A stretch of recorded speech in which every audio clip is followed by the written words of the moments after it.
Oo nga. Hi guys! Alin yun? Nandini kami sa Saan? Sa Laurel. Ano? Pagligawan. Paligawan. Paligawan? Ayan mga kasama ko guys. Ay, Daisy. Ay, Daisy. Ayan. Biglang lang. Yaya. Ay, nako. Sorry na. Kayo kasi pagbiglaan natuto pa. Ayan guys, oh. Plano. Ang ganda dito ng view. Bubukas ako cellphone. Para data.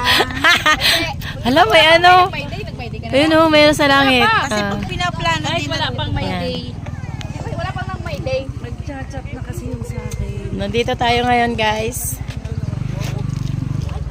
Kinakabahan ako pa uwi guys. Ang tari? Ang tarik ng kalsada guys. Pagpabalik Hindi naman ako kinakaba. Ang motor ko kasi issue ngayon. Oo. Laki-laki ng motor ko. Pencil na eh. Kaya-kaya niya. Ayaw na namin yan. Ayan oh, ang ganda dito. Malayo lang, malayo lang. Malayo lang pero malayo talaga. Malayo talaga. Ah. Diga? Napakalayo. Ayan guys, so gutom sila guys.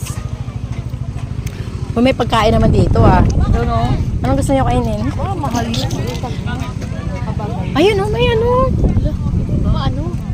Alay, busog na nga ako sa tubig. Lugaw ata yun. Ay, kahit pa yan nagaganyan ng bibig niya sa bilhin. Sino? Kaya pa siya mabagal. Saan ko na? Kanina, kaya Ayun guys, oh, nandini kami. Ay, sorry po. Ayan. Nandini kami ngayon sa Paligawan. Ayan. Saan nga to? Laurel ba to? Oo, sakop ng Laurel pa. Laurel, Batangas.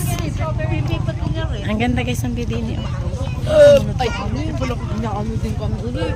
Sabi mo na namin, tabago na namin ng palit sa likuan. Saan yung 10 piso?